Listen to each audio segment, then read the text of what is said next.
নিজের ভালোবাসার মানুষকে অন্যের হতে দেখা যে কতটা কষ্টের তা হাড়ে হাড়ে টের পাচ্ছি। যদিও অভ্র ভাইয়াকে আমি একতরফা ভালোবাসি, কিন্তু এরপরও ভালো তো বাসি। সহ্য করতে না পেরে সেখান থেকে উঠে ঘরে গিয়ে দরজা বন্ধ করে দিল। মামাদের আজ আমাদের বাসায় দাওয়াত ছিল। দাওয়াত অ্যাটেন্ড করতেই এসেছিল মামারা। খাওয়া দাওয়ার পর ড্রয়িং রুমে সবাই বসেছিলাম, তখন চাচ্চু মামাকে নীরা আপু আর অভ্র ভাইয়ার বিয়ের কথা বলে। কথাটা শুনে মামা মামি মুখ কাচুমাচু করে ফেলে, কিন্তু চাচ্চু আর চাচিকে বেশ উৎফুল্ল দেখলাম। এদিকে আমি বুকে চিনচিনে ব্যথা অনুভব করলাম। মনে হচ্ছিল যে আমার এই হৃদয়টাকে মনে হয় কেউ ছুরি দিয়ে খণ্ড খণ্ড করে ফেলছে। তাই সহ্য করতে না পেরে রুমে চলে এলাম। রুমে দরজা আটকে কান্না করছিলাম। কান্নার মাঝেই অভ্র ভাইয়ার আওয়াজ কানে এলো। ভাইয়া এখানে ছিলেন না, একটা কাজে গিয়েছিলেন, ফিরেছেন হয়তো কিছুক্ষণ আগেই।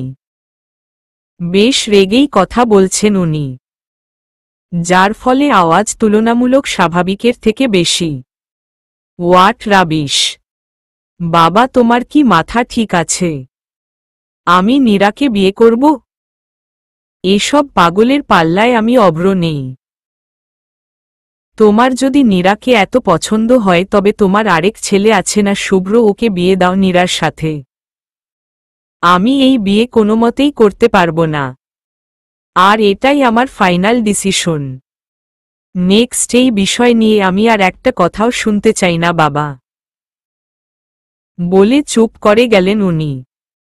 তবে চাচির কথা কানে ভেসে এলো। অভ্র বাবা, রাগ করছো কেন? নীরা কি দেখতে অসুন্দর? ওকে বিয়ে করতে তোমার অসুবিধা কোথায়? বলতে বলতে তিনি হয়তো দরজার দিকে এগিয়ে গেলেন, যার ফলে তার কণ্ঠস্বর আস্তে আস্তে ক্ষীণ হয়ে গেল।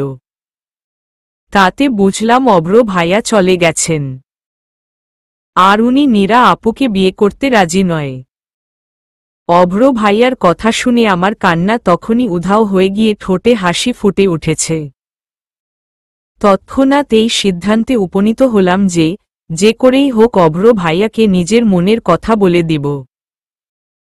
এরপর ফ্রেশ হয়ে নিলাম। কান্না করার ফলে চোখের লোনা পানিতে মুখ আঠালো হয়ে আছে, তাই ফ্রেশ হয়ে একটু নিজেকে পরিপাটি করছিলাম, ঠিক তখনই ফোন বেজে উঠল।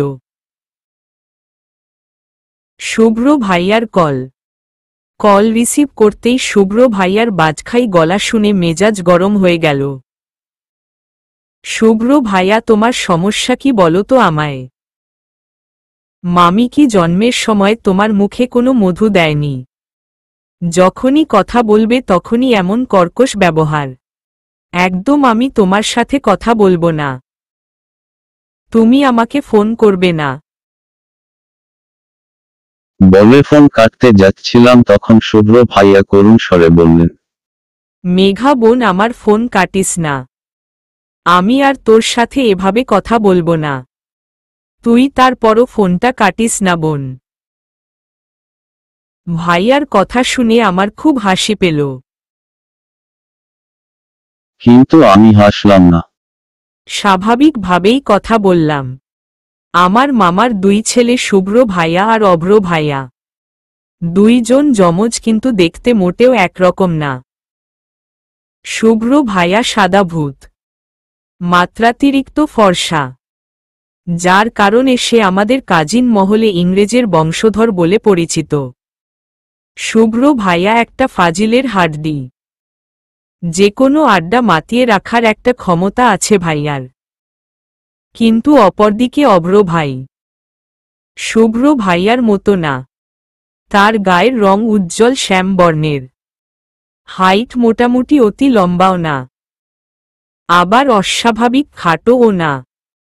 সব কিছু ঠিক আছে, তবে সমস্যা একটাই, অতিরিক্ত রাগী একটা মানুষ। রাগ হলে তিনি কি করেন তা নিজেও জানেন না। শুভ্র ভাইয়ার কথা শুনে আমি নির্বাক। মেঘা, কি হয়েছে ও বাড়িতে রে? অভ্র এসে দরাম করে দরজা লাগিয়ে দিল কেন? সত্যি করে বল তো কি করেছিস তুই? কারণ তুই একমাত্র ব্যক্তি যে সবসময় অভ্রের মেজাজ গরম হওয়ার কারণ। ওনার কথা শুনে আমি খানিক ঝাঝালোভাবেই শুভ্র ভাইয়াকে বললাম, আমার আর কাজ নেই আপনার ভাইকে রাগানো ছাড়া, তাই না? আর আপনার ভাই তো একটা জ্বলন্ত আগ্নেয়গিরি। যে যেখানে সেখানে যখন তখন ফেটে পড়ে যত সব। এই সব আজাইরা পেচাল পারতে ফোন করেছ? আমার ভাই আগ্নেয়গিরি মানলাম, তাহলে তুই যে তার প্রেমে হাবুডুবু খাচ্ছিস তার বেলা? সেটা আমার দোষ নাকি? তোমার ভাইয়ের দোষ। সে যদি এভাবে নিজেকে উপস্থাপন না করত তাহলে আমি তো আর তার প্রেমে পড়তাম না, তাই না? সো এটা প্রমাণীয় যে সব দোষ তোমার ভাইয়ের। বলে লজ্জা পেয়ে ফোন কেটে দিল ম। আমার সমস্যা একটা, কখন যে শুভ্র ভাইয়াকে আপনি আর কখন তুমি বলি নিজেই বুঝতে পারি না। শুভ্র ভাইয়ার সাথে আনার সম্পর্ক বেশ ভালো, একদম নিজের ভাই বোনের তো। নিজের ভাই নেই বলে শুভ্র ভাইয়াকে নিজের ভাইয়ের মতো দেখি, কিন্তু অভ্র ভাইয়াকে কিভাবে যে ভালোবেসে ফেলেছি তা আমি ভেবেও পাই না। অভ্র ভাইয়া মানুষটা কিন্তু খারাপ না। ক্লাসে অতিরিক্ত কথা বলার অপরাধে ক্লাসের বাহিরে অবস্থান করছি আমি আর নিশা। যদিও নিশার দোষ নেই, আমি নিশার সাথে বকবক করছিলাম, কিন্তু শাস্তি ভোগ দুজনকেই একসাথে করতে হচ্ছে। তবে এটা নিয়ে আমাদের দুজনের মাঝে কোনোরকম অনুতাপ নেই, বরং ক্লাসের বাহিরে দাঁড়িয়ে আমরা দুজন হাসছিলাম। মানুষ কতটা নির্লজ্জ হলে এভাবে ক্লাস থেকে বের করে দিল হাসতে পারে আমার জানা নেই। মেঘ, সত্যি আজই আমি ফুপিকে ফোন করে জানিয়ে দিব দাঁড়া। অভ্র ভাইয়ার আওয়াজ শুনে আমার হাসি গায়েব হয়ে গেল।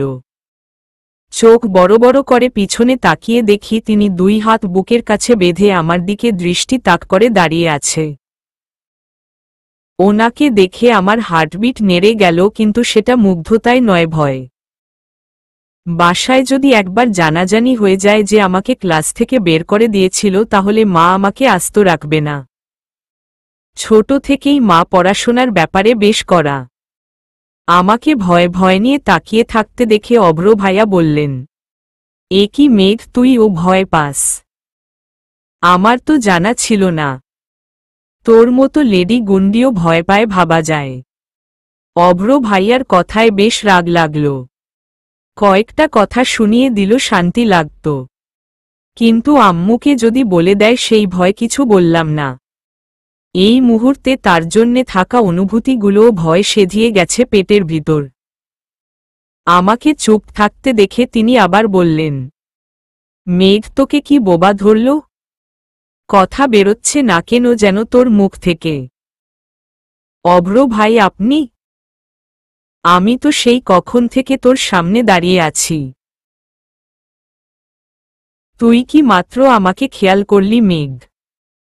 ওনার মুখে মেঘ কথাটা শুনে অনার প্রতি থাকা অনুভূতি সমূহ মাথাচাড়া দিয়ে দিল। আমার নাম মেঘা, সবাই মেঘা বলেই ডাকে, কিন্তু অভ্র ভাইয়া আর বাবা আমাকে মেঘ বলে ডাকে। শুনতে আমার বেশ লাগে। না, আসলে হয়েছে কি অভ্র ভাই, আমি নিশার সাথে কথা বলছিলাম তখন স্যার ক্লাসে আসে, আমি সেটা খেয়াল করিনি। স্যারের চোখে পড়ে যাই। আর এই ফিরোজ স্যার যে আমাকে দুই চোখে সহ্য করতে পারে না সেটা তো সবাই জানে, তাই সামান্য অপরাধে এত বড় শাস্তি। আমার কথা অভ্র ভাই বিশ্বাস করলেন কিনা জানি না, কিন্তু তিনি ভ্রু কুঁচকে তাকালেন আমার দিকে। আমি ইনোসেন্ট ফ্যান নিজে বললাম, সত্যি বলেছি অভ্র ভাই। বিশ্বাস না হলে এই যে নিশাকে জিজ্ঞেস করে দেখুন। বলে নিশার দিকে আঙুল তাক করে দেখালাম। অভ্র ভাই সেদিকে ভ্রুক্ষেপ না করে আমার দিকেই দৃষ্টি নিক্ষেপ করে আছেন। তাহলে এভাবে হাসছিলি কেন? আর স্যারকে রিকোয়েস্ট করতে পারতি, সরি বলতি। তা না, স্যার ক্লাস থেকে বের হয়ে যেতে বলল, তুই ও বেরিয়ে এলি। আর ক্লাস করতে হবে না তাই ভেবে হাসাহাসি করছিলি।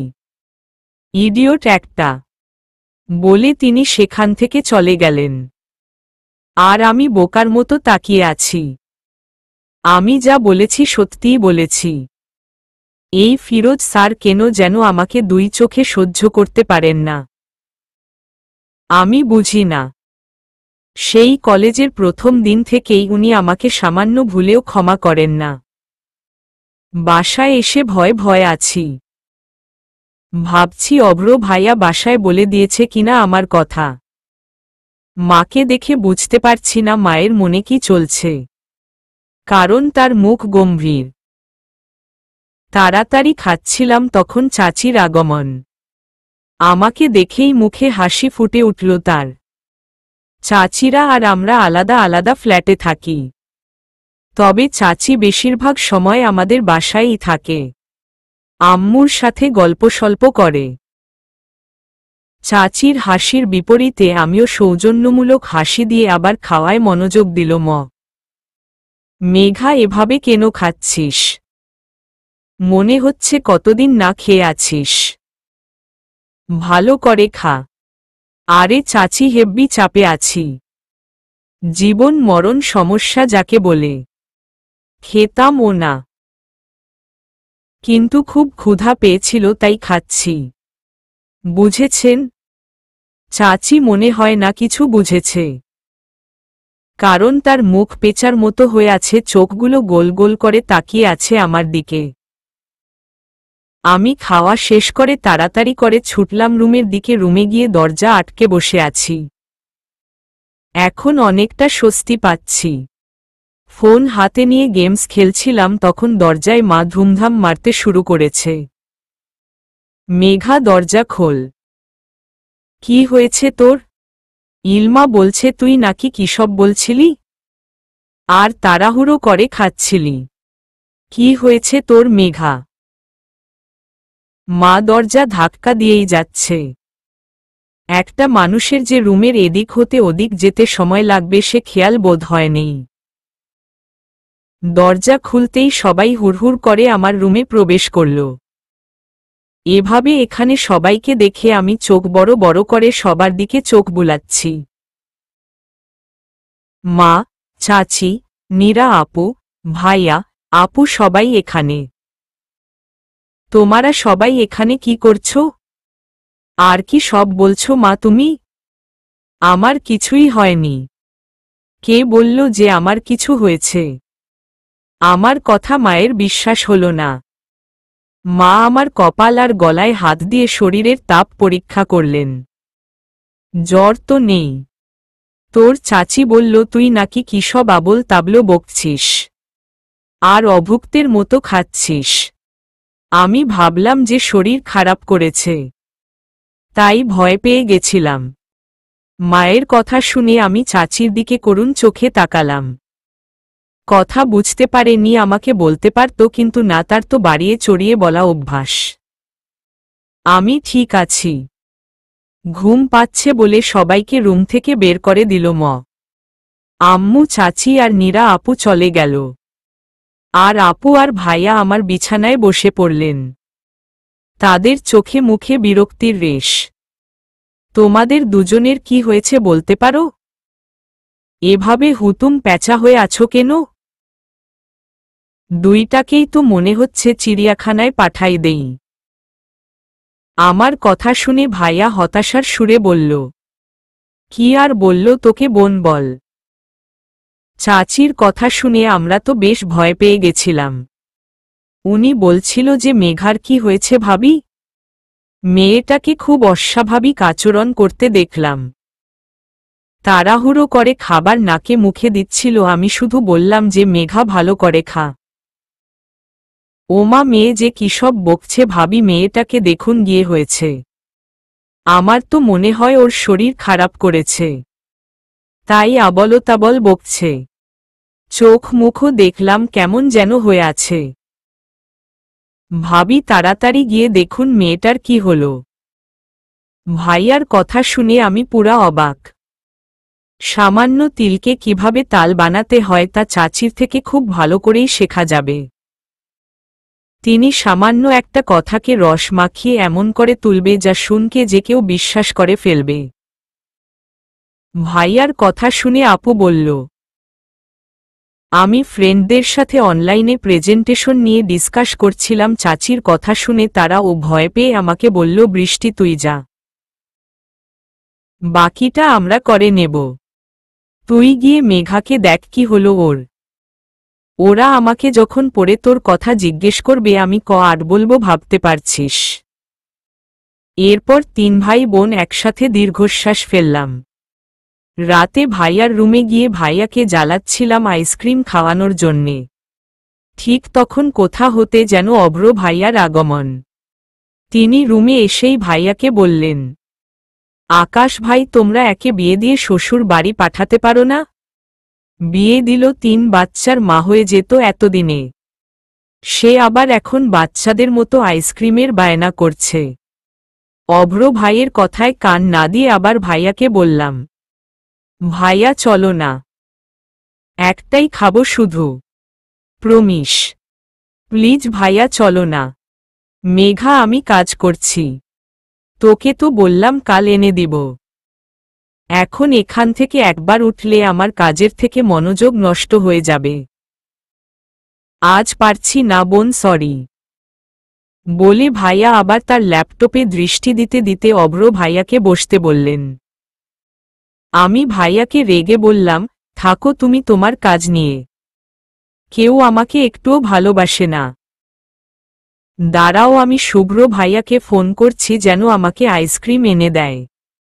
শুভ্র ভাইয়াই একমাত্র আমার ভাই, আর তোমরা সবাই ঘরের শত্রু বিভীষণ।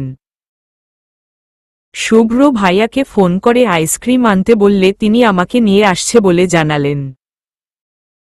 আমি জানতাম একমাত্র শুভ্র ভাইয়াকে যদি বলি উনি আমাকে আইসক্রিম এনে দিবেন। বাহ, আমার ভাইকে তো দেখি ভালোই হাত করেছিস মেঘ। ওর মতো কিপটা তোর একবার বলায় আইসক্রিম নিয়ে দেওয়ার জন্যে রাজি হয়ে গেল, আর আমাদের শত্রু বানিয়ে দিল। বাহ বাহ, খুব ভালো। অভ্র ভাই কথাটা ব্যঙ্গ করে বললেন আমাকে, যা শুনে ওনার উপর রাগ লাগলো আমার। ওনাকে কিছু কঠিন কথা বলার জন্যে প্রস্তুতি নিলাম। আর এক নিঃশ্বাসে বলে দিল মজে, দেখুন অভ্র ভাই, একদম বাজে কথা বলবেন না। শুভ্র ভাই আপনাদের মতো না, উনি অনেক ভালো, আমাকে নিজের ছোট বোনের মতো আদর করে। আর আপনারা খুব খারাপ, ছোট বোনের কোনো আবদার রাখতে পারেন না। আর আপনি তো ভালো খারাপের কথা বলবেনই না। আপনার মতো খারাপ মানুষ আমি আমার এই 20 বছরের জীবনে আর দেখিনি। আর হ্যাঁ, আপনার ভাইয়ের থেকে সামান্য একটা আইসক্রিম খেতে চেয়েছি বলে এমন করছেন তো? আচ্ছা, আমি শুভ্র ভাইকে নিষেধ করে দিচ্ছি বলে ভাইয়াকে মেসেজ করে নিষেধ করলাম আইসক্রিম নিয়ে আসতে। বলে আমি আমার রুমে গিয়ে শুয়ে পড়লাম। গভীর রাতে হঠাৎ করে ঘুম ভাঙে আমার। খুব ক্ষুধা লেগেছে। রাতে অভ্র ভাইয়ার সাথে রাগারাগি করে না খেয়েই রুমে এসে শুয়ে পড়েছিলাম। আর কখন যে ঘুমিয়ে গেছি জানি না। রান্নাঘরে যাওয়ার জন্যে পা বাড়াতেই ভাইয়ার ঘর থেকে হাসাহাসির আওয়াজ কানে এলো। তাই রান্নাঘরে না গিয়ে ভাইয়ার ঘরের সামনে গেলাম। দরজা খোলা, তবে ভেজিয়ে রাখা। ভাইয়া, অভ্র ভাইয়া, আপু, শুভ্র ভাইয়া, ওরা 4 জন আড্ডা দিচ্ছে। আপু, ঘুমাও কি এখনো? এত রাত হয়েছে আর তোমরা এখনো আড্ডা দিচ্ছ? আমার কথা শুনে আপুরা সবাই আমার দিকে সন্দেহজনকভাবে তাকালো। তাদের এভাবে তাকানো দেখে আমি ভরকে গেলাম। এইভাবে তাকিয়ে আছো কেন তোমরা? আমি কি ভুল কিছু বলেছি? মেঘা, কেবল মাত্র 10:30 বাজে আর তুই বলছিস এত রাত? সিরিয়াসলি? কি বলছো আপু, মাত্র 10:30 বাজে? আর আমার তো মনে হচ্ছে 2-3 বাজে। সন্ধ্যা 7টায় ঘুমালে 10:30কে 2টা মনে হবে, এটা তো স্বাভাবিক, তাই না মেঘ? অভ্র ভাইয়ার কথা শুনে ওনার দিকে তাকালাম। উনি শান্ত দৃষ্টিতে তাকিয়ে আছেন আমার দিকে। উনি এখন রাগ করে নেই। কি নির্মল সেই চাহনি! ঠিক ওনার এই চাহনি দেখলেই আমি নিজেকে হারিয়ে ফেলি। কি হয় আমি জানি না, তবে ইচ্ছে করে সারা জীবন এভাবে তাকিয়ে থাকি ওনার দিকে। ভাইয়ার কথায় আমার হুঁশ আসলো। কি করছিলাম আমি নির্লজ্জের মতি! এত সময় আমি সবার সামনে অভ্র ভাইয়ার দিকে তাকিয়েছিলাম। ছি ছি, কি লজ্জাজনক পরিস্থিতি! মেঘা, খেয়ে নে যা, খেয়ে একদম ঘুমিয়ে পড়। ভাইয়ার কথা শুনে আমি দ্রুত সেখান থেকে বেরিয়ে রান্নাঘরে চলে এলাম। আমার খাবার সাজিয়ে টেবিলে ঢেকে রাখা হয়েছে। ফ্রেশ হয়ে এসে দ্রুত খেতে বসলাম। প্রচুর ক্ষুধা লেগেছে। খাওয়া শেষে রুমে আসতে যাব, তখন দেখি অভ্র ভাইয়া দাঁড়িয়ে আছে। সেদিকে দৃষ্টিপাত না করে রুমে আসতে নিলেই তিনি ডাক দিল, ন মেঘ। ওনার ডাকে পিছন ফিরতেই উনি বলে উঠলেন, ফ্রিজে আইসক্রিম আছে, গিয়ে দেখ গিয়ে। ভেবেছিলাম আজ উঠবি না ঘুম থেকে, তাই ফ্রিজে রেখেছিলাম। কেউ এখনো দেখেনি। তাড়াতাড়ি খেয়ে নে, না হলে নীরা সাবার করে দিবে। আইসক্রিমের কথা শুনে আমি এক মুহূর্ত দেরি না করে দৌড়ে ফ্রিজের কাছে গেলাম। আইসক্রিম নিয়ে আবার রুমের সামনে আসলাম, উদ্দেশ্য অভ্র ভাইয়াকে ধন্যবাদ বলা। কিন্তু সেখানে আর ওনাকে পেলাম না। তাই হতাশ হয়ে রুমে ঢুকে আইসক্রিম খেতে লাগলাম। আর ভাইয়াকে পরে ধন্যবাদ জানাবো বলে ঠিক করলাম। সকাল থেকেই শরীরটা খারাপ লাগছে। মনে হচ্ছে জ্বর আসবে। মাথাও ব্যথা করছে। কিন্তু এরপরও কলেজে গেলাম, কারণ আজ ইম্পর্ট্যান্ট একটা ক্লাস আছে। কলেজ এসেই দেখি নিশা মন খারাপ করে বসে আছে। কারণ জানতে চাইলে সে জানালো আজ কলেজে আসার পথে সিয়াম ভাইয়া আসতে চেয়েও আসেনি ওর সাথে দেখা করতে। সিয়াম হচ্ছে নিশার বয়ফ্রেন্ড।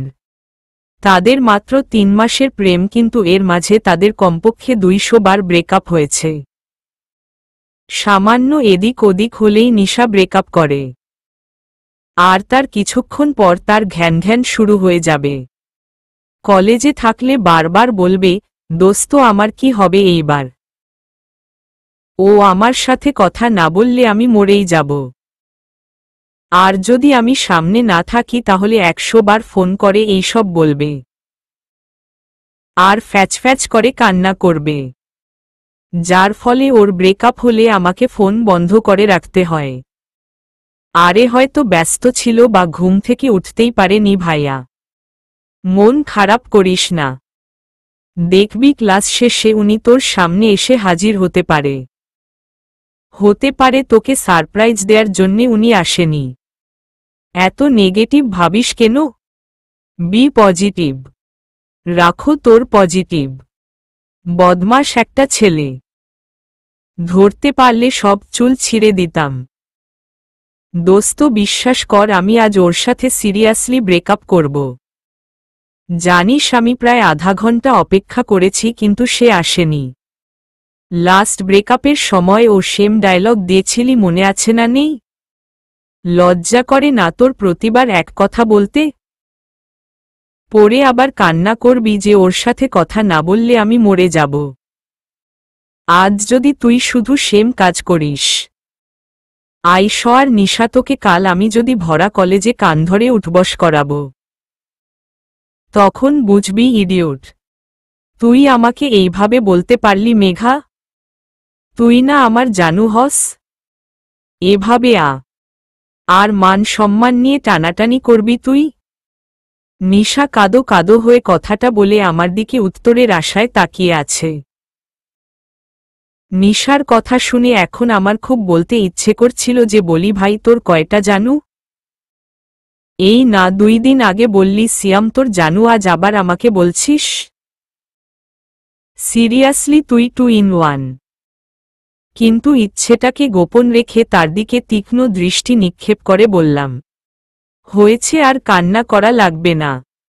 ক্লাস শুরু হবে এখন, ক্লাসে মনোযোগ দেওয়ার প্রিপারেশন নে। ক্লাস থেকে বেরিয়ে অভ্র ভাইয়া আর শুভ্র ভাইকে একসাথে দাঁড়িয়ে থাকতে দেখে নিশাকে বিদায় দিয়ে সেখানে এলাম। আমাকে দেখেই শুভ্র ভাই হাসতে হাসতে বলে উঠলেন, পাগলি চলে এসেছে অভ্র। শুভ্র ভাই, আমি পাগলি হলাম কবে? কাল রাতের পর থেকে। মেঘা, তুই বিশ্বাস কর, কাল রাতে তোকে দেখে আমার যা হাসি পাচ্ছিল তোকে কি বলবো, কিন্তু তুই রাগ হয়েছিলি বলে হাসতে পারিনি। শুভ্র ভাইয়ের কথা শুনে আমি হা করে তাকিয়ে রইলাম। কাল রাতে ঘুম থেকে উঠে আমি শুধু ওড়না গায়ে জড়িয়ে বেরিয়েছিলাম। চুল ঠিক করিনি, তাই হয়তো ভাইয়া আমাকে পাগলি বলছে। কিন্তু আমার কি বা করার ছিল, ক্ষুধায় পেটে ইঁদুর দৌড়াচ্ছিল, তাই চুল ঠিক করার কথা মনেই পড়েনি। একটা কথা কি জানেন শুভ্র ভাই, সেলিব্রিটিদের পিছে সমালোচকের অভাব নেই। এসব সমালোচনায় কান দিতে নাই তাদের, বলে কিছুটা ভাব নিলাম। কিন্তু আমার কথা শুনে এদিকে গোমরামুখ অভ্র ভাই অট্টহাসিতে ফেটে পড়ল। অভ্র ভাই এভাবেও হাসতে পারে জানা ছিল না। আমি ভাবতাম আমিই শুধু এভাবে শাকচুন্নির মতো হাহা হোহো করে হাসি, কিন্তু আজ অভ্র ভাই আনার ধারণা ভুল প্রমাণ করে দিল ন। শুভ্র ভাই, আপনার এই হুতুমপ্যাঁচা ভাই এভাবেও হাসতে পারে? কথাটা উপহাস করে অভ্র ভাইকে বললাম, কারণ এই অভ্র ভাইকে আমি ভালোবাসলে কি হবে, এই ব্যাটা আমার এত পরিমাণ মান ইজ্জতের ফালুদা বানিয়েছিল যা গুণে শেষ করা যাবে না। তাই সামান্য রিভেঞ্জ তো নেয়াই যাই। কথায় আছে everything is fair in love and war. এখানে ওয়ার তো নেই, না হয় লাভ থেকেই একটু রিভেঞ্জ নেই। হি হি হি। শোন মেঘ, নিজেকে এতটাও ইম্পর্টেন্স দিস না। আমার হাসির কারণ হচ্ছে এটা যে তুই নিজেকে সেলিব্রিটি ভাবিস। বোন, তুই কয়টা ফিল্ম, সিরিয়ালে কাজ করেছিস একটু বলতো? আর the most important thing, ma'am, can you give me a autograph please? বলে আমার দিকে হাত এগিয়ে দিল ন। আর শুভ্র ভাই সহ হাসতে শুরু করলেন। এসেছিলাম অভ্র ভাইকে ধন্যবাদ জানাতে, কিন্তু এখানে এসে যে অভ্র ভাইয়ের থেকে অপমানিত হব তা আমার জানা ছিল না। আমি তো ইন্টেনশনালি আমার কথা দ্বারা কাউকে হার্ট করিনি বা কটু কথা বলিনি যে অভ্র ভাই আমাকে অপমান করবেন। আমি তো মজার ছলে শুভ্র ভাইকে বলেছি যে আমি সেলিব্রিটি। অভ্র ভাইয়ের কথা শুনে চোখর কোণে লোনাজল এসে ভিড় জমাচ্ছে, হয়তো টুপ করে এখনই পড়ে যাবে। কিন্তু আমি অভ্র ভাইকে আমার চোখের জল দেখাতে চাই না, তাই তাড়াতাড়ি পিছন ফিরে গেটের দিকে হাঁটা ধরলাম। উদ্দেশ্য বাসায় যাওয়া। তবে যেতে যেতে কানে এলো তাদের কথা, অভ্র ওকে এভাবে ইনসাল্ট না করলেও পারতি। জানিস তো ছেলে মানুষ, মজা করে বলেছে। কিন্তু তোর এভাবে ওকে কথাগুলো বলা একদম উচিত হয়নি। এরপর অভ্র ভাই কি বলেছেন তার কানে আসেনি, তার আগেই আমি ওনাদের থেকে বেশ দূরে চলে এসেছিলাম। কান্না পাচ্ছে, প্রচুর কান্না পাচ্ছে আমার অভ্র ভাইয়ের কথাগুলো মনে হতেই। রিকশা পাচ্ছিলাম না, তাই দাঁড়িয়ে আছি আর চোখের জল বিসর্জন দিচ্ছি। শরীরটাও আরো খারাপ করেছে। মাথার উপর সূর্যমামা তার সর্বোচ্চ তাপ মনে হচ্ছে ঢেলে দিচ্ছে। রোদের তাপে মাথা গরম হয়ে আছে। কান্নার শব্দ না হলেও চোখ থেকে অনবরত জল গড়িয়ে পড়ছে। অবশেষে একটা রিকশা পেয়ে তাতে উঠে বসলাম। কলিং বেল বাজালে আপু দরজা খুলে আমার দিকে অবাক চোখে তাকিয়ে আছে। আমি সেদিকে লক্ষ্য না করে পাশ কাটিয়ে রুমের দিকে যেতে লাগলাম। আপু পিছন থেকে কি হয়েছে জিজ্ঞেস করেই যাচ্ছে, কিন্তু আমি সেসবের উত্তর না দিয়ে একদম রুমে চলে গেলাম। ব্যাগটা রেখে হিজাব খুলে ওয়াশরুমে চলে গেলাম। শাওয়ার ছেড়ে দিয়ে তার নিচে দাঁড়িয়ে দাঁড়িয়ে কান্না করেই যাচ্ছি। আমি এখনো মেনে নিতে পারছি না যে অভ্র ভাই আমাকে এভাবে কথা শুনিয়ে দিবেন। হাজার মানুষ হাজারটা কথা বললেও গায়ে মাখা স্বভাব আমার নেই। কিন্তু আমার কাছের কেউ, আপন কেউ আমাকে অপমানজনক কিছু বললে আমি সেটা সহজে মেনে নিতে পারি না। আর সেখানে অভ্র ভাই সেই মানুষ যাকে আমি ভালোবাসি, অনেক ভালোবাসি। তার থেকে এত বড় অপমান আমি কিছুতেই হজম করতে পারছি না। খানিক পর পর তার কথাগুলো মনে হচ্ছে। প্রায় ঘণ্টাখানেক শাওয়ার দিয়ে ওয়াশরুম থেকে বেরিয়ে এলাম। ঠান্ডা লাগছে প্রচুর, মাথাটাও প্রচণ্ড ভার হয়ে আছে। মনে হচ্ছে যেন মাথার উপর 50 কেজি ওজনের কিছু উঠিয়ে দেয়া হয়েছে। চোখ দুটোও প্রচণ্ড জ্বালছে, আর অনুমান করছি লালও হয়ে আছে। আর দাঁড়িয়ে থাকতে পারছিলাম না, তাই তাড়াতাড়ি করে শুয়ে পড়লাম। বিছানায় গা এলিয়ে দিতেই যেন ঘুম আসে ভিড় জমালো দুচোখের পাতায়। 1 কাপ ধোয়া ওঠা কফি হাতে নিয়ে ছাদে দাঁড়িয়ে আছি। দৃষ্টি দূরের আকাশের দিকে। শরতের নীল আকাশে তুলোর মতো সাদা মেঘ ভেসে বেরোচ্ছে। দূরের শিউলি গাছ সাদা ফুলে ভরে আছে। ছাদের বেলি ফুলের গাছ থেকেও অসম্ভব সুন্দর সুবাস ভেসে আসছে। এক কথায় প্রকৃতি শরতের রূপে একদম পুরোপুরি সেজে উঠেছে। প্রকৃতির এমন রূপ দেখে আমার সকল রিক্ততা সিক্ততা দূর হয়ে গেছে। মনের মাঝে এক অসাধারণ ভালো লাগা বয়ে যাচ্ছে। 1 সপ্তাহ থেকে কলেজ যাচ্ছি না। সেদিন খুব অসুস্থ হয়ে পড়েছিলাম। জ্বর, মাথা ব্যথায় বিছানা ছেড়ে উঠতে পারছিলাম না। তবে বাসার সবাইকে বলে দিয়েছিলাম আমার অসুস্থতার কথা যেন কারো কানে না যায়। আর কেউ যদি জানতে পারে তাহলে আমি বাসা থেকে চলে যাব। যার দরুন মা কাউকে জানায়নি আমার কথা। ফোনটাও বন্ধ করে রেখেছি। প্রকৃতি নিয়ে মনে মনে গবেষণা করতে করতে অনুভব করলাম আমার পাশে কেউ এসে দাঁড়িয়েছে। ঘাড় ঘুরিয়ে দেখি শুভ্র ভাই। শুভ্র ভাই, কেমন আছো? কখন এলে? এই তো, আলহামদুলিল্লাহ ভালো আছি। কিন্তু আজ তুই আর ভালো থাকবি না বোন। আজ তোর 25টা বাজাবে অভ্র। শুভ্র ভাইয়ের কথার মানে না বুঝে ফ্যালফ্যাল করে তাকালাম তার দিকে। কি বলতে চাইছে উনি? অভ্র ভাইয়ের নামটা শুনতাই আবার সেদিনের করা অপমানের কথা মনে এলো। আমি চোয়াল শক্ত করে কিছু একটা বলতে যাব আর আগেই অভ্র ভাইয়ের আওয়াজ কর্ণপাত হল। শুভ্র, তুই এখানে কি করিস? নিচে গিয়ে দেখ, ফুপি তোর পছন্দের পাটিসাপটা পিঠা বানিয়েছে, তোকে খেতে ডাকছে। পাটিসাপটা পিঠার নামটা শুনেই শুভ্র ভাই লাফিয়ে উঠলেন। এই পিঠা ওনার মারাত্মক পছন্দের। উনি তাড়াতাড়ি করে ছাদ থেকে নেমে গেলেন পিঠা খাওয়ার জন্যে। এখন ছাদের আমি আর অভ্র ভাই। ওনার দিকে এক পলক তাকালাম, কিন্তু ওনার দৃষ্টি সেই শিউলি গাছের দিকে। ওনার দিকে থেকে দৃষ্টি সরিয়ে কাপ হাতে নিয়ে ছাদ থেকে নামার উদ্দেশ্যে পা বাড়ালাম। মেঘ। অভ্র ভাইয়ের ডাক শুনে থমকে দাঁড়ালাম। ওনার কণ্ঠস্বর বেশ গম্ভীর। আমি পিছন ফিরে ওনার দিকে তাকালাম, কিন্তু উনি আগের মতোই নির্বিকার ভঙ্গিতে দাঁড়িয়ে শিউলি গাছ পর্যবেক্ষণ করছেন। আমি ঠায় দাঁড়িয়ে আছি সেখানে। উনি বেশ কিছু সেকেন্ড পর ঘুরে তাকালেন আমার দিকে। কারো উপর রাগ করে নিজের ক্ষতি করাটা বোকামি, এটা কি তুই জানিস মেঘ? আমার উপর রাগ করে তুই এত বড় একটা কাণ্ড ঘটালি। সিরিয়াসলি, তুই কি অবুঝ শিশু যে এটা বুঝিস না?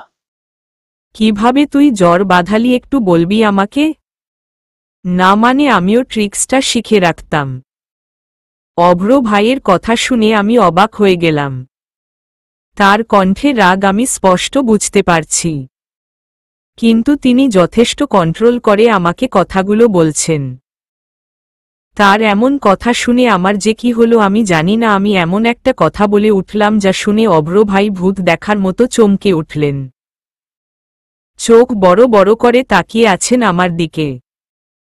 আমি আপনাকে ভালোবাসি অভ্র ভাই। মেঘ, তুই কি পাগল হয়ে গেছিস? কি বলছিস এসব? তোর কোনো ধারণা আছে?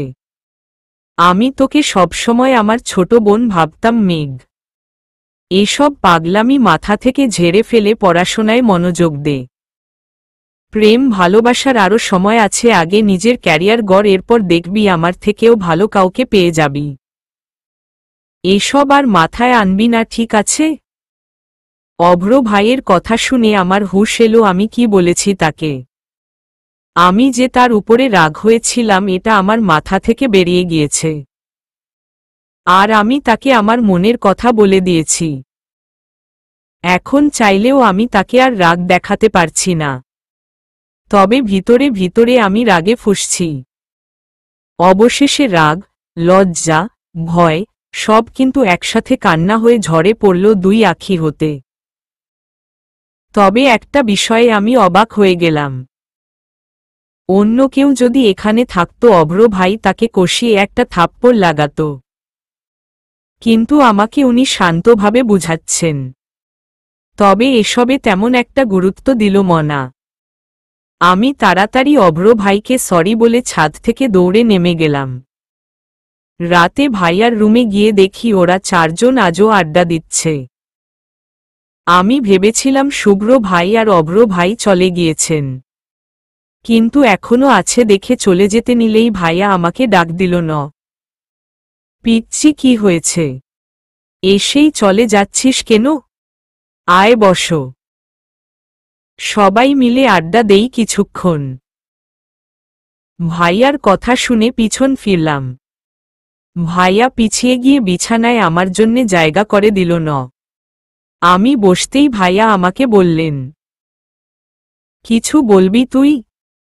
আমি ইতস্তত করে মাথা নিচু করে ভাইয়াকে বললাম, ভাইয়া আমাকে নদীর পাড়ে নিয়ে যাবে?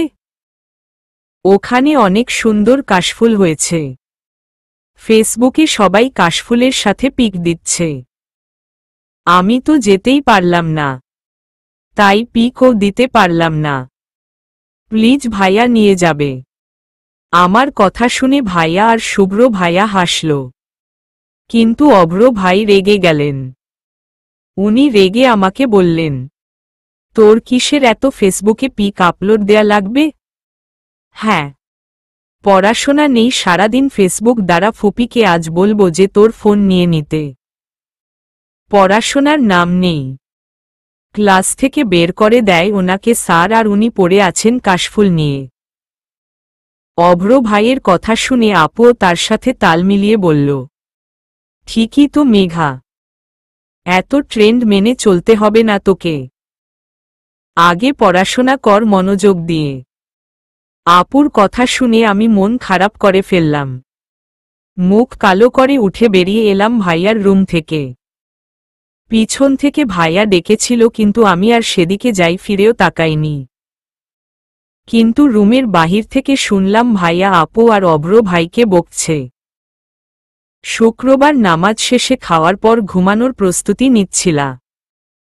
এমন সময় ভাইয়া আমার রুমে এসে তাড়া দিয়ে রেডি হতে বলল।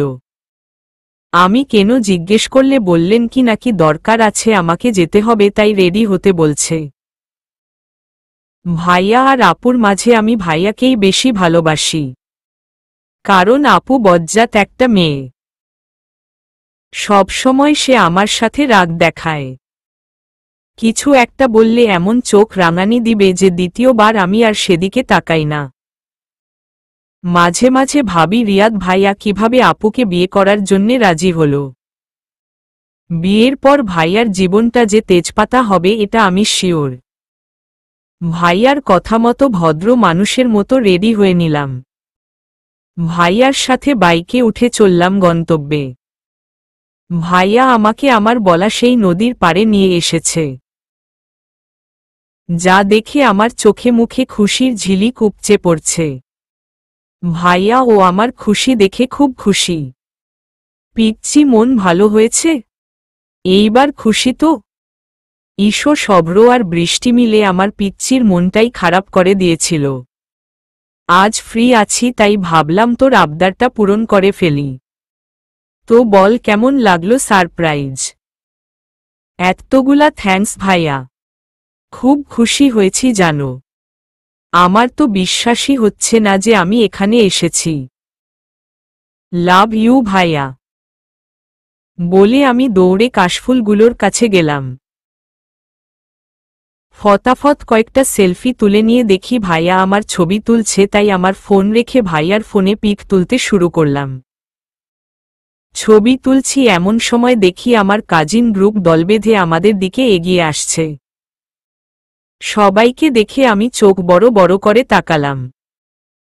নীরা আপু দৌড়ে এসে আমাকে বলল, মেঘা, একা ছবি তুলছিস? আমাকেও নে। না, আমি আর ছবি তুলব না, তোমরা একা তোলো, বলে আমি সেখান থেকে সরে ভাইয়ার কাছে এসে বললাম, ভাইয়া, অনেক ছবি তুলেছি, এখন চলো বাসায় যাই। এত তাড়া কিসের? সবাই এসেছে, কিছুক্ষণ আড্ডা দিয়ে তারপর যাই। ভাইয়ার কথার বিপরীতে আর কিছু বলার সুযোগ না দিয়েই ভাইয়া কাজিনদের সাথে মিলিত হল। আমি তাই ভাইয়ার বাইকের কাছে দাঁড়িয়ে ছবিগুলো দেখতে লাগলাম আর ঠিক করলাম কোনো কোনো ছবি ফেসবুকে দিব। ওদের কাছে আমি যাব না, তার কারণ সেখানে অভ্র ভাই আর আপু আছে। মেঘ, এখানে কি করছিস? সবাই ওদিকে আড্ডা দিচ্ছে আর তুই একা দাঁড়িয়ে আছিস, চল ওদিকে। অভ্র ভাইয়ার কথা শুনে আমি সেদিকে তাকালাম। উনি আজ পাঞ্জাবি পরেছে, হলুদ রঙের পাঞ্জাবি। হলুদ রংটাতে অভ্র ভাইকে বেশ লাগে দেখতে। ব্যক্তিগতভাবে হলুদ রংটা আমার পছন্দ না, কিন্তু অভ্র ভাই পরলে সেটা অন্য বিষয়ে। খেয়াল করলাম অভ্র ভাইয়ের হাতে ক্যামেরা, দেখেই বুঝলাম এটা ওনার। আমাকে এভাবে তাকিয়ে থাকতে দেখে অভ্র ভাই বললেন, মেঘ, ছবি উঠাবি? অভ্র ভাইয়ার কথা শুনে আমার তো মেঘ না চাইতেন জলের মতো কাহিনী। খুশি হলেও একটু ভাব নিয়ে ওনাকে বললাম, না, আমি ছবি তুলব না। আমি অনেক ছবি তুলেছি ভাইয়ার ফোনে, আমার ফোনে। আপনার ক্যামেরায় ছবি আমি তুলতে একদম ইন্টারেস্টেড নই। এখন ছবি তুলে দিয়ে পরে খোটা দিবেন? আমি তো আর সেলিব্রিটি নই। আপনারা সেলিব্রিটি, আপনারাই ক্যামেরায় ছবি তুলুন, বলে আমি কাশফুলগুলোর দিকে হেঁটে গেলাম। অভ্র ভাইকে জবাব দিয়ে এখন মনে শান্তি লাগছে। পিছন ফিরে একবার তাকিয়ে দেখি অভ্র ভাই ছবি তুলছেন আমার। আমি সেদিকে ভ্রু কুঁচকে তাকালাম। ওনার এসব কর্মকাণ্ড দেখে আমি বেশ অবাক। কথা শুনালাম, এরপরও উনি রাগ করছেন না। এটা আমার ভাবনার বাহিরে ছিল। আমাকে এভাবে দেখে উনি আমাকে বললেন, মেঘ, স্মাইল। সামনে আপুর বিয়ে। রিয়াদ ভাইয়ার বাবা মা কাল এসে বিয়ের দিন তারিখ ঠিক করে গেছেন। পরের মাসে বিয়ে। শুনেছি থেকে তো আমি বারবার আপুর সামনে গিয়ে বলছি, আপু, আর 1 মাস এরপর তুমি এই বাড়ি থেকে বিদায় নিবা। আহ, কি শান্তি! আপু চোখ রাঙানি দিল, দৌড়ে পালাচ্ছি।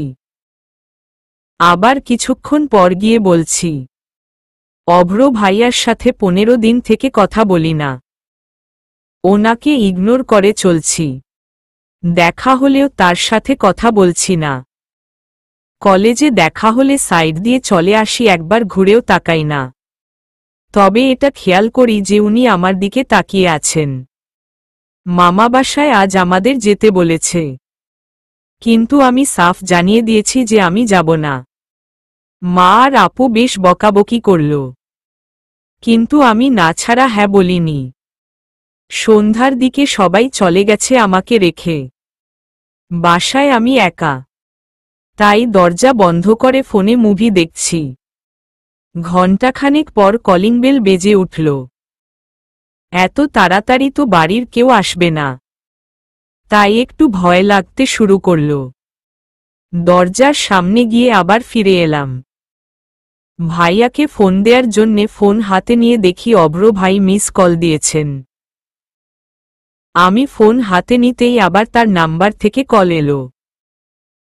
তাড়াতাড়ি রিসিভ করলাম। ভয়ে এটা ভুলে গেলাম যে তার সাথে আমি কথা বলি না। মেঘ, কি সমস্যা তোর? কতক্ষণ থেকে বেল দিচ্ছি, কানে শুনিস না, ফোন ও রিসিভ করছিস না, তাড়াতাড়ি দরজা খোল। ইডিয়ট। অভ্র ভাইয়ের কথা শুনে ভয় দূর হয়ে গেল আমার। নিশ্চিন্ত হলাম যে উনি এসেছেন। ফোন কানে নিয়েই গেলাম দরজার কাছে। দরজা খুলে দেখি এক হাতে ফোন কানে নিয়ে আরেক হাত পকেটে রেখে দাঁড়িয়ে আছেন উনি। আমাকে দেখে মুচকি হেসে ফোন কেটে পকেটে রেখে বললেন, ঢুকতে দিবি না? বাহিরে দাঁড়িয়ে থাকব? আপনি এখানে কেন অভ্র ভাই? ভাইয়া বাসায় নেই, আপনাদের বাসায় গিয়েছে। আপনি এখন আসতে পারেন। কে তোকে বলল যে আমি বাকাশ ভাইয়ের কাছে এসেছি? আমি আমার ফুপির বাসায় এসেছি, তোর এতে কোনো সমস্যা আছে? হ্যাঁ আছে, কারণ এখন বাসায় কেউ নেই। তাহলে তুই কি মেঘের ভূত? অভ্র ভাইয়ের রসিকতা শুনে আমার বেশ বিরক্ত লাগল। আমি দরজা ছেড়ে দিয়ে ভিতরে চলে এলাম। এই মুহূর্তে এই অভ্র ভাইকে আমার বেশ বিরক্ত লাগছে, কারণ উনার জন্যে আমার মুভি অর্ধেক দেখা হয়েছে। আর আমার মুভি দেখার মাঝে কেউ বিরক্ত করলে তাকে চিবিয়ে খেয়ে ফেলতে ইচ্ছে করে। তাই আমি মুভি দেখি রাত 11টার পর। উনি ঢুকতে ঢুকতে আমাকে বললেন, মেঘ, আমাকে এক গ্লাস শরবত বানিয়ে দে তো।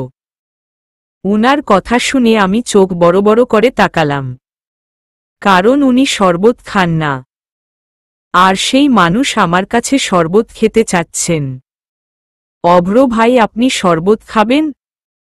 হুম, যা যা, তাড়াতাড়ি নিয়ে আয়। আমি ওনার দিকে একবার সূক্ষ্মদৃষ্টি নিক্ষেপ করে রান্নাঘরের দিকে পা বাড়ালাম। ফ্রিজ থেকে পানি নিয়ে শরবত করে নিয়ে গেলাম ওনার কাছে। আমাকে আসতে দেখে উনি ফোন পকেটে রাখলেন। আমি গ্লাস এগিয়ে দিতেই উনি ভ্রু কুঁচকে আমাকে বললেন, খেয়ে নে তাড়াতাড়ি। তোকে এখন আমি একটা কাজ করাবো যার জন্যে তোর এনার্জির দরকার আছে। তাই চট করে শরবতটা খেয়ে নে। উনার কথায় আমি বেশ অবাক হয়ে গেলাম। কি বলছেন উনি? আমাকে দিয়ে কি কাজ করাবেন উনি, যে যার জন্যে আবার এনার্জির দরকার? আমাকে এভাবে তাকিয়ে থাকিতে দেখে উনি বললেন, খাচ্ছিস না কেন মেঘ? শরবতে কি কিছু মিশিয়ে দিয়েছিলি নাকি, যাতে আমি খেয়ে অজ্ঞান হয়ে যাব আর তুই আমাকে তুলে নিয়ে যেয়ে বিয়ে করবি? ভালোবাসি ভালোবাসি করিস যে সারাক্ষণ। ওহ মাই গড মেঘ, তুই এসব প্ল্যান করে রেখেছিস? ছি মেঘ, ছি। তোর থেকে আমি এটা এক্সপেক্ট করিনি। একা আমাকে পেয়ে এসব প্ল্যান করছিস? উনার কথা শুনে আমি হতভম্ব হয়ে গেলাম। কি সব বকে যাচ্ছেন উনি? এগুলো তো কল্পনাতেও আমার মাথায় আসেনি। আর উনি, অভ্র ভাই, আপনার মেন্টালিটি এমন কেন বলবেন আমাকে? আমি খারাপ, আমি জানি। তাই বলে এতটাও না যে কারো ইচ্ছার বিরুদ্ধে কাউকে জোর করে বিয়ে করব। দেখুন, আপনাকে আমি ভালোবাসি ঠিক আছে, কিন্তু আমি আপনাকে জোর করেছি কখনো যে অভ্র ভাই আপনার আমাকে ভালোবাসতেই হবে? নাকি আমি ভালোবাসি ভালোবাসি বলে আপনার পিছনে দৌড়ে বেরিয়েছি? করিনি তো এমন। তাহলে কেন আপনার মনে হলো যে আমি এমন করব? আমি সবসময় একটা কথায় বিশ্বাসী, অভ্র ভাই ভালোবাসলে তাকে বেঁধে রাখতে নেই। পাখির মতো মুক্ত আকাশে উড়তে দিতে হয়। যদি সে দিন শেষে আমার কাছে ফিরে আসে তবে সে আমার সত্যিকারের ভালোবাসা। আর দিন শেষে যদি সে আমার কাছে ফিরে না আসে তাহলে সে আমার ভালোবাসা নয়, সে আমার ভালো লাগা। আর কথা শরবতের কিছু মেশাইনি আমি, এই নিন প্রমাণ। বলে এক গ্লাস শরবত ভকভক করে পান করলাম এক চুমুকেই। এরপর ওনাকে উদ্দেশ্য করে বললাম, দেখুন আমি ঠিক আছি একদম। আর হ্যাঁ, কি কাজ আছে বলুন, আমি করে দিচ্ছি তাড়াতাড়ি, এরপর আপনি বিদায় হন। তুই আমাকে এই বাড়ি থেকে তাড়াতে চাইছিস মেঘ, কিন্তু তোর আশা আমি পূরণ করতে পারছি না, সরি। এই বাড়িতে আমার অতি মূল্যবান এক সম্পদ আছে, সেটার জন্যে হলেও আমাকে এখানে আসতেই হবে। আর কাজ থাক, বাদ দে, যা রেডি হয়ে আয়। মা তোকে নিতে পাঠিয়েছে, না যেতে চাইলে জোর করে নিয়ে যেতে বলেছে। তো তুই যদি ভালোয় ভালোয় আসিস আমার সাথে তো ভালো, না হলে আমি জোর করতে বাধ্য হব। কিন্তু এটা তোর জন্যে মোটেও ভালো হবে না। সোজা রেডি হয়ে আয় ভালো মানুষের মতো। অভ্র ভাই, আমি যাব না আপনাদের বাসায়, আপনি আসতে পারেন। জোর করতে বাধ্য করিস না মেঘ, তাড়াতাড়ি রেডি হয়ে আয়। এইবার কথাটা উনি বেশ রেগেই বললেন। রাগ দেখে ভয় আমি আমার রুমে চলে গেলাম। আমাকে রুমে যেতে দেখে উনি দেয়াল ঘড়ির দিকে তাকিয়ে বললেন, 10 মিনিট সময় দিল, ময়ের মাঝে বেরিয়ে না এলে দরজা ভেঙে ফেলব বলে দিল ম। উনার ভয় আর জেদ ধরে না থেকে তাড়াতাড়ি রেডি হয়ে বেরিয়ে এলাম। আমাকে বেরোতে দেখে উনি উঠে দাঁড়ালেন। আমার পা থেকে মাথা অবধি একবার দেখে নিয়ে হনহনিয়ে বেরিয়ে গেলেন। অনার পিছু পিছু আমিও দরজায় তালা দিয়ে বাইরে এলাম। বাইক স্টার্ট দিয়ে আমকে উঠতে বললে আমি ওনার পিছনে উঠে বসে চললাম মামা বাড়ির উদ্দেশ্যে। মামি আমাকে দেখে আমার কাছে প্রায় দৌড়ে এসে জড়িয়ে ধরে বললেন, মেঘা, তুই কি আমাদের উপর রেগে আছিস? আসতে চাইছিলি না কেন? কেউ তোকে কিছু বলেছে মা? অভ্র শুভ্র কিছু বলেছে? কে বলেছে বল তো মা, তার কানটা টেনে আজ ছিঁড়েই দিব। মামির আদুরে কথা শুনে আমি খিলখিল করে হেসে উঠলাম। আর মামির গালে চুমু দিয়ে বললাম, না গো মামি, কেউ কিছু বলেনি, এমনিতেই আসেনি। ওহ, মামিকে তাহলে ভুলে গেছেন দেখছি। ঠিক আছে, আসতে হবে না, যান আপনি, চলে যান। অভ্র, ওনাকে দিয়ে আয়, আমাদের বাসায় আসতে ওনার ভালো লাগে না। মামি অভিমানের সুরে কথাগুলো বললেন। আমি যে অভ্র ভাইয়ের জন্যে আসতে চাইনি সেটা এখানে বলা যাবে না, তাই এমনি বললাম, কিন্তু এতে মামি হার্ট হবে সেটা ভাবিনি। মামিকে জড়িয়ে ধরে আদুরে স্বরে বললাম, মামি রাগ করছো কেন? জানো আমার খুব ক্ষুধা পেয়েছে, বিকেলে তোমার ননদ কিছু খেতে দেয়নি, এখন তুমিও খেতে দিবা না? ঠিক আছে, আমি চলে যাচ্ছি।